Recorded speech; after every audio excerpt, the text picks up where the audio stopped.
Operation green hunt తో ఛత్తీస్గఢ్ రాష్ట్రానికి మావోయిస్టుల నుంచి విముక్తి కలిగిస్తామని దంతెవాడ డీఐజీ శివరాం ప్రసాద్ కల్లూరి వ్యాఖ్యానించారు. ఛత్తీస్గఢ్లో మావోయిస్టుల ఏరివేతలో కీలక పాత్ర పోషిస్తోన్న కల్లూరితో మా crime bureau chief Mahatma face to face.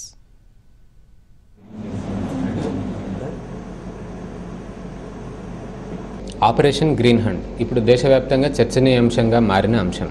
దీనికి సంబంధించి మరిన్ని వివరాలు తెలుసుకునేందుకు ప్రస్తుతం మనతో పాటు దంతెవాడ డీఐజీ శివరాం ప్రసాద్ కల్లూరి గారు మనతో పాటు సిద్ధంగా ఉన్నారు. ఆయన్నే అడిగి దీనికి సంబంధించి అలాగే ఈ రాష్ట్రంలో ఉన్న మావోయిస్టు సమస్యకు సంబంధించి ఆయన్నే అడిగి మరిన్ని వివరాలు తెలుసుకుందాం.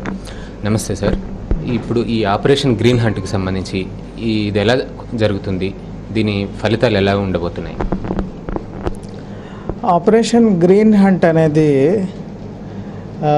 స్టేట్ గవర్నమెంట్ ద్వారా కానీ లేదా సెంట్రల్ గవర్నమెంట్ ద్వారా కానీ జరపబడే ఆపరేషన్ కాదు. చాలామందిలో ఇది ఒక మిస్కాన్సెప్షన్ ఉంది.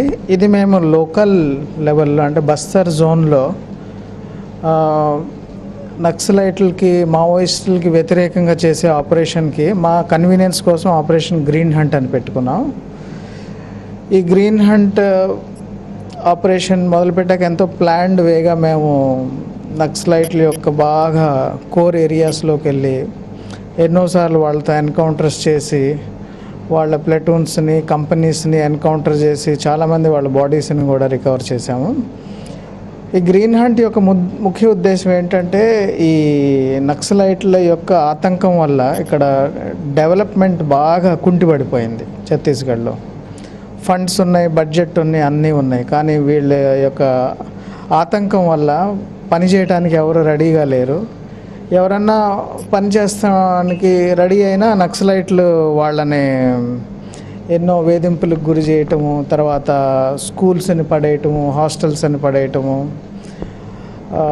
హాస్పిటల్స్ని పడేయటము, డాక్టర్లను చంపేయటము, ఇలా ఎన్నో రకాల కష్టాలకు గురి చేస్తూ ఉన్నారు. ఈ ఆపరేషన్ గ్రీన్ హంట్ ముఖ్య ఉద్దేశం ఇదే, వీళ్ళ ఆతంకాన్ని తగ్గించటము, డెవలప్మెంట్ బాగా జరిగేటటువంటి పరిస్థితులు నెలకొల్పడానికి ఫెసిలిటేట్ చేయటం. ఇప్పటికీ ఎంత ఫోర్స్ని దీనికోసం ఉపయోగిస్తున్నారు? కేంద్ర ప్రభుత్వ సహకారం కానీ లేదా ఇతర రాష్ట్ర ప్రభుత్వాల సహకారం కానీ తీసుకుంటున్నారా? ఎందుకంటే ఈ అబూజ్మడ్ ప్రాంతం మిగతా రాష్ట్రాల సరిహద్దులు కూడా ఉన్నందున ఆపరేషన్ గ్రీన్ హంట్లో ఇక్కడ ఉన్న మా బస్తర్ జోన్లో ఉన్న ఫోర్సెస్ అన్నీ దీంట్లో డిప్లాయ్ చేస్తున్నాము. ఆపరేషన్ గ్రీన్ హంట్ అను జాయింట్ ఆపరేషన్స్, దీని మధ్య కూడా చాలామందిలో కన్ఫ్యూజన్ ఉంది.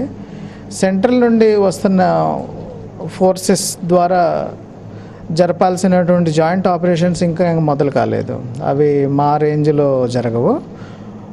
నా రేంజ్ అంటే దంతెవాడ రేంజ్లో, బీజాపూర్లో, దంతెవాడలో మేము మా లోకల్ ఫోర్సెస్ తర్వాత మా అవైలబుల్ పారామిలిటరీ ఫోర్సెస్ ద్వారా ఆపరేషన్ గ్రీన్ హంట్ అదొక లేబులే, దాని కింద కన్సెక్యూటివ్ ఆపరేషన్స్ చేసి ఎంతో సక్సెస్ సాధిస్తున్నాం.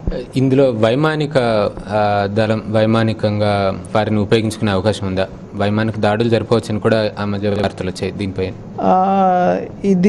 దీని గురించి కామెంట్ చేయడానికి మేము ఆథరైజ్డ్ కాదు. దాని గురించి ఎంతో చర్చలు జరుగుతూ ఉన్నాయి. ఇవన్నీ సెంట్రల్ గవర్నమెంట్ లెవెల్లో డెసిషన్స్ తీసుకుంటారు. ప్రస్తుతం మాకేమీ ఇన్ రిటర్న్ ఆర్డర్స్ ఏమి రాలేదు దాని గురించి. హెలికాప్టర్స్ డెఫినెట్గా క్యాజువాలిటీస్ ఇవాక్యువేట్ చేయడానికి, ఇంజ్యూర్డ్ని ఇవాక్యువేట్ చేయడానికి, తర్వాత చాలా మా పోస్ట్స్ హెలికాప్టర్ ద్వారా మేము మెయింటైన్ చేస్తుంటాము.